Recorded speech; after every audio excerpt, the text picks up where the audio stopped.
Bahujan Samaj party జిల్లా అధ్యక్షులు. కరీంనగర్ నియోజకవర్గంలో మొన్న జరిగినటువంటి ఎన్నికల్లో ఎమ్మెల్యే అభ్యర్థిగా పోటీ చేసినటువంటి వ్యక్తిని. ముందుగా ఈ మీడియా సమావేశానికి హాజరైనటువంటి మీడియా మిత్రులందరికీ కూడా హృదయపూర్వక ధన్యవాదాలు తెలుపుతా ఉన్నాం. ఈరోజు ఈ మీడియా సమావేశం ఏర్పాటు చేసుకోవడానికి గల ముఖ్య కారణం, ఈ తెలంగాణ రాష్ట్రంలో తెలంగాణ రాష్ట్ర ప్రభుత్వం ఏర్పడి దాదాపు సంవత్సరన్నర కాలం పూర్తయింది. సంవత్సరన్నర కాలం పూర్తయిన సందర్భంగా ఈ రాష్ట్ర ప్రభుత్వం ప్రజల పక్షాన చేసినటువంటి చాలా వైఫల్యాలు ఉన్నాయి. దాన్ని మేమందరం కూడా మీడియా మిత్రుల దృష్టికి తీసుకురావాలనేటటువంటి ఉద్దేశంతో ఈరోజు ఈ మీడియా సమావేశాన్ని ఏర్పాటు చేయడం జరిగింది.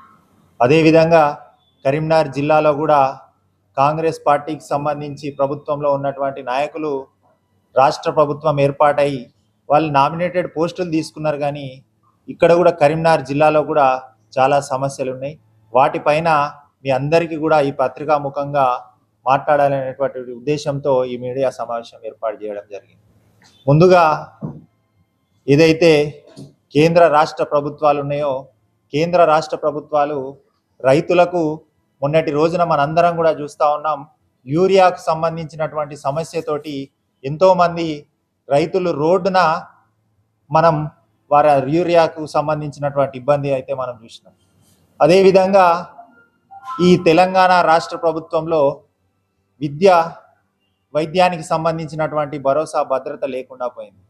నిరుద్యోగులు మొన్నటి రోజున గ్రూప్ 1 పరీక్షను రద్దు చేసి అసలు ఉద్యోగాలు రానటువంటి వాళ్ళకి మళ్ళీ కొత్తగా ఉద్యోగాలు రాసేటటువంటి పరిస్థితి, ఉద్యోగాలకు సెలెక్ట్ అయినటువంటి వాళ్ళకి పరిస్థితి. అంటే ఈ రాష్ట్ర ప్రభుత్వం నిరుద్యోగుల పైన కూడా చాలా ఇబ్బందులకు గురి చేసేటటువంటి పరిస్థితి ఉంది. మనం ఎన్నికలప్పుడు ఏదో 6 గ్యారంటీలు ఇచ్చి ఆ గ్యారంటీలు అమలు చేస్తామని చెప్పినటువంటి తెలంగాణ రాష్ట్ర ప్రభుత్వంలో అమలయ్యేటటువంటి పరిస్థితి లేదని చెప్పి ఈ సందర్భంగా చెప్తాం. అదేవిధంగా మన స్థానికంగా ఉన్నటువంటి కరీంనగర్కు సంబంధించినటువంటి విషయంలో కూడా ఎన్నో అవకతవకలు గతంలో జరిగినాయి. ఏదైతే స్మార్ట్ సిటీ అని చెప్పి కరీంనగర్ను స్మార్ట్ సిటీగా తీర్చిదిద్దినామని చెప్పి ఇటు అప్పుడు ఉన్నటువంటి వినోద్ కుమార్ బీఆర్ఎస్ ఎంపీ గారు, ఇప్పుడున్నటువంటి కేంద్ర మంత్రిగా ఉన్నటువంటి బండి సంజయ్ గారు స్మార్ట్ సిటీకి ఘనత మొత్తం మాదే అని చెప్పి ఈ సందర్భంగా చెప్తా ఉన్నారు. స్మార్ట్ సిటీ డెవలప్మెంట్ చేసినట్టయితే ఈ మధ్య కాలంలోనే కరీంనగర్లో ఉన్నటువంటి ప్రజలు గమనించారు, ఒక్క చిన్నపాటి వర్షాలకే రోడ్లు మొత్తం కూడా జలమయమైనాయి. మనం గమనించినాం, చాలా చోట్ల కూడా రోడ్లు అనేటివి జలమయమైనాయి. ఆ స్మార్ట్ సిటీలు ఈ వర్క్లో కూడా చాలా అవకతవకలు, కాంట్రాక్టులకు చాలా మంది కూడా దోపిడీ చేసినటువంటి వ్యవస్థ. ఇక్కడనే కేబుల్ బ్రిడ్జ్ ఉంది, కేబుల్ బ్రిడ్జికి సంబంధించి కూడా కనీసం రోడ్డుకు ప్రాబ్లం అయిందని చెప్పంటే ఆ రోడ్డులో ఇప్పటి వరకు కూడా వన్ వే రోడే చేస్తారు కదా తప్పించి అది లేదు. అదే విధంగా కూడా బహుజన్ సమాజ్ పార్టీ కరీంనగర్లో ఉన్నటువంటి అన్ని జెడ్పీటీసీ స్థానాల్లో, అన్ని ఎంపీటీసీ స్థానాల్లో సర్పంచ్లుగా ప్రతి ఒక్క బహుజన్ సమాజ్ పార్టీ నాయకులు కూడా పనిచేస్తారని చెప్పి మేము చెప్తాను. మొన్నటి రోజున 19వ తారీఖు రోజు కరీంనగర్ గోపకృష్ణ ఫంక్షన్ హాల్లో ఉమ్మడి ముఖ్య కార్యకర్తల సమావేశం ఏర్పాటు చేయడం జరిగింది.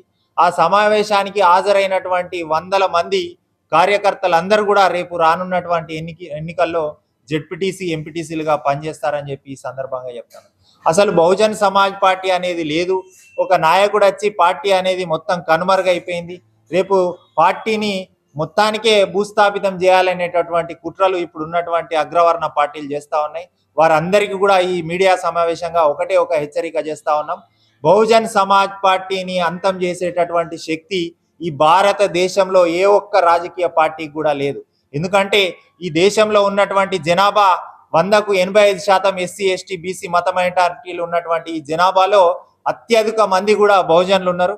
బహుజన్ సమాజ్ పార్టీ అనేది దేశ రక్షణ కోసం, బహుజనులకు రాజ్యాధికారం కోసం డాక్టర్ బాబాసాహెబ్ అంబేద్కర్ గారు రచించినటువంటి భారత రాజ్యాంగాన్ని కాపాడాలేటటువంటి ఒక గొప్ప సంకల్పంతో ఉన్నటువంటి ఒక పార్టీ. ఆ పార్టీని అంతం చేసేటటువంటి శక్తులు ఎవరు లేరు. నాయకులు వస్తూ ఉంటారు, పోతూ ఉంటారు.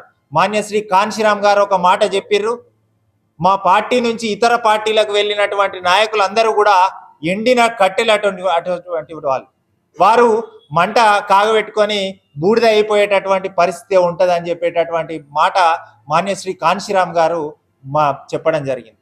ఈ సందర్భంగా మేము ఒకటి చెప్తా ఉన్నాం, రానున్నటువంటి ఎన్నికల్లో బహుజన్ సమాజ్ పార్టీ అన్ని రంగాల్లో కూడా పోటీ చేసి తప్పకుండా విజయం సాధిస్తుందని తెలుపుతా ఉన్నాం.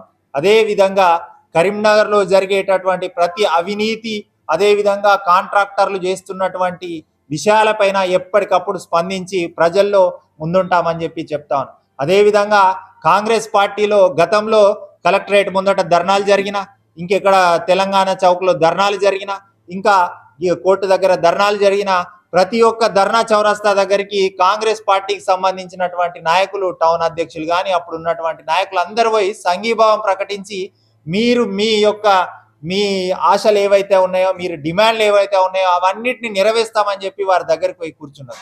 అలాంటి నాయకులు నేను నామినేటెడ్ పోస్టులు రాగానో, మంత్రులు కాగానో, ఎమ్మెల్యేలు కాగానో వారి సమస్యలను పక్కన పెట్టినటువంటి సందర్భం ఉందని చెప్పి డిమాండ్ చేస్తాను. వారి సమస్యలు గతంలో ఎవరైతే న్యాయమైన డిమాండ్ల కోసం ధర్నాలు, రాస్తారోకలు చేసినటువంటి వారి సమస్యలను అన్నిటినీ కూడా నెరవేర్చే దిశగా కార్యాచరణ తీసుకోవడానికి బహుజన్ సమాజ్ పార్టీ నాయకులు అందరం కూడా ముందుంటామని చెప్పి ఈ సందర్భంగా చెప్తూ, ఈ మీడియా సమావేశంలో నాతో పాటు జిల్లా జనరల్ సెక్రటరీ మాంకాలి తిరుపతి గారు, జిల్లా కార్యదర్శి మాతంగి మల్లయ్య గారు, అదేవిధంగా చొప్పదండి మానకొండూరు అసెంబ్లీ అధ్యక్షులు కాంపెల్లి రాజు గారు, కుమ్మరి సంపత్ గారు, రాజు గారు, వీరందరూ కూడా పాల్గొన్నారని చెప్పి ఈ సందర్భంగా మీడియా మిత్రులందరికీ కూడా తెలియజేసుకుంటూ మీ అందరికీ కూడా మరి ఒకసారి ధన్యవాదాలు తెలుపుతా ఉన్నాం. Thank you.